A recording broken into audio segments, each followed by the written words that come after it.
Okay, so for our fourth home workout, today you're gonna need a bag. I prefer a backpack. I've got a lot of textbooks in here to make it a little bit heavier. So find anything you have to add some weight. And then you're gonna need one or ideally two small little towels that don't have to be too big or too thick, but something that you're able to use on the floor. So not your favorite towels. So today we're going to work on the hinge pattern. This can be quite difficult and challenging for some people, just depending on how your body's laid out. So we're going to go through a few cues to help you work on a hinge and make sure it's not looking like a squat, because it is a different movement pattern. So we want to set your feet up hip width apart, so not wide like a squat. They're going to be straight underneath your hip, and your feet are going to be straight forward. From there, what we really want to think about is that we're actually driving our hips backwards and we're not just dropping to the ground like you would in a squat. So we want to always maintain a nice neutral spine. So as we breathe in, we're going to brace our core so that we don't end up flaring our ribs and hyperextending our spine. So we're going to cue you to breathe in and brace while you're driving your hips backwards. Your shoulders actually end up in front of your hands or your knees. So what we don't want it to look like is a squat, a front-loaded squat. We want to make sure that we have this triangle between your torso, arm, and leg. You're going to breathe out, push through your heels, and squeeze the back of the leg. Visualize that your hamstrings and glutes are like a elastic band, and as you breathe in, you're stretching that elastic band. And as you breathe out, you're squeezing and allowing that elastic band to create that energy. So that's a hinge pattern. We want to ensure that we're not hyperextending as we go back, or we're not rounding out and flexing through here, which can be really dangerous and cause a lot of pain long term if we load that way. So make sure we can do this pattern with no weight before we add any weight. Now we're going to add our backpack or our bag. A duffel bag would actually even work because you can add a lot of weight and it's nice and long. You want to keep the weight as close to the body as possible. The farther it gets away, the more it's going to pull the shoulders and the more it's going to load your spine. So keep it dragging right against your legs. We're always going to breathe in as we move back and then breathe out.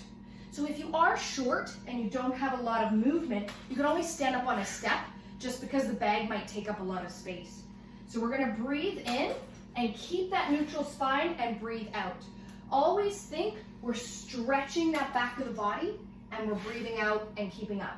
A good tip is as we go down, we don't want to look up. As soon as we do this, as you see, I've not kept my spine neutral. So we want to keep our eyes looking a few meters ahead. For anybody who wants to advance this, if this is light or easy with just the bag, we're going to do single leg. So you're going to keep the weight the exact same. You're going to load one leg, so lift one. The same idea, you're going to drive back. You're going to reach this leg back, and then you're going to drive up. Your torso and the outside, the non-loaded leg should stay kind of in a straight line as you hinge.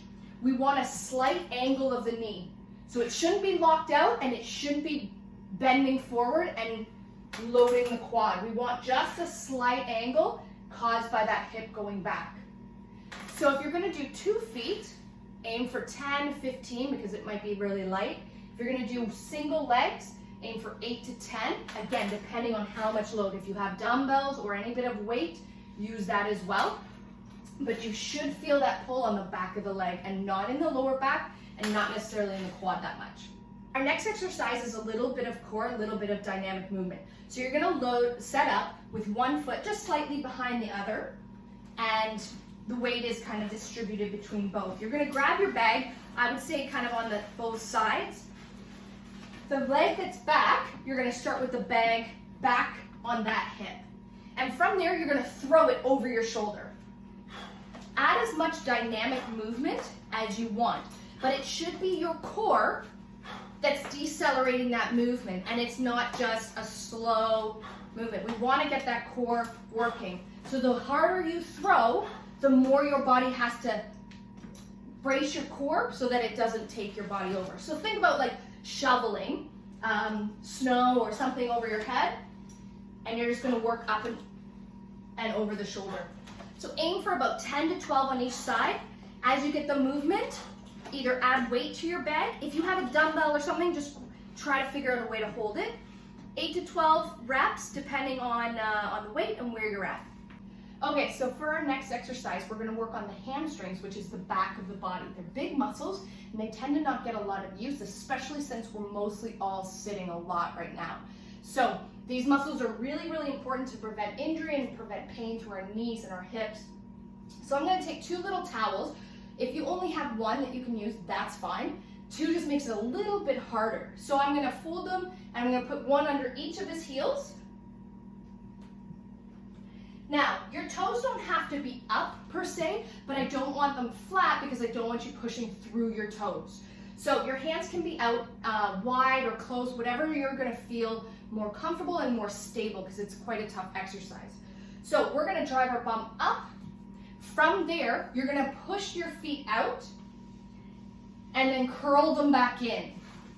So this is gonna be, you're gonna feel this immediately in the back of the leg. So there's a couple progressions and regressions that we can do.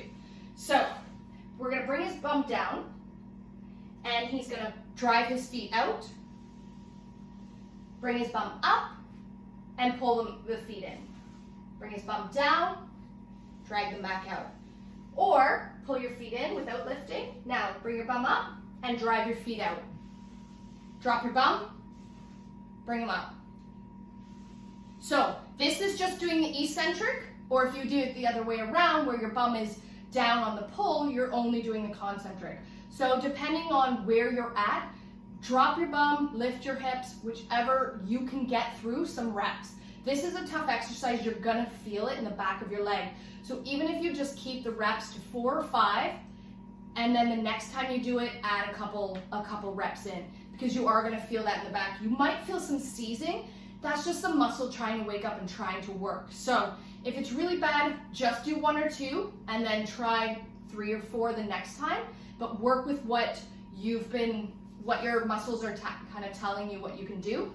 And as you do more, you'll be able to add more sets and more reps. So for the next exercise, we flipped over and we're in a plank position. So we're in a push-up position. We're nice and strong through here. What we don't want to see is that our bum is super high or we've rounded through the shoulder blades. He's going to bring one knee in and drive it back out. It's just like a mountain climber. What we don't want to do is shift the hips up and down. We want to maintain this plank position, or our core is not the thing that's working. Now, if this is a little bit tough, you're going to bring it down to your elbows in a plank position, and you're going to bring that knee in. Again, we're coming back to that straight and flat position every single time. We're not rounding through our shoulder blades. Make sure we're breathing.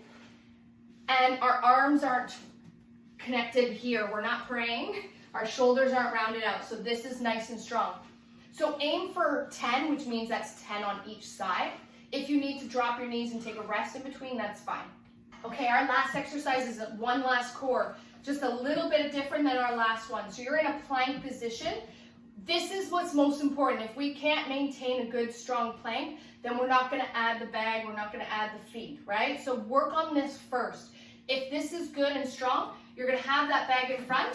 You're going to cross your arm over and just drag the bag across. But what our focus is still that core. So as he lifts his right arm, this whole side of his left hip and left core is going to have to fire up, and vice versa. So the arm that's lifting, we're working on the opposite hip and the opposite oblique complex and all of that. So do as many as you can, drags back and forth, somewhere around 5 on each side. If it's really tough and we're losing form, then we want to relax, take breaks in between. So go through all of these exercises 3 to 4 times. If it's really tough, just work on 2 sets. If it's easy, then you add weight to your bag. I find a potato bag is actually great because it's going to be about 10 pounds. So if you don't have anything else, that would be a great option as well. So work within what you've got, progress and regress based on where you're at. Good luck.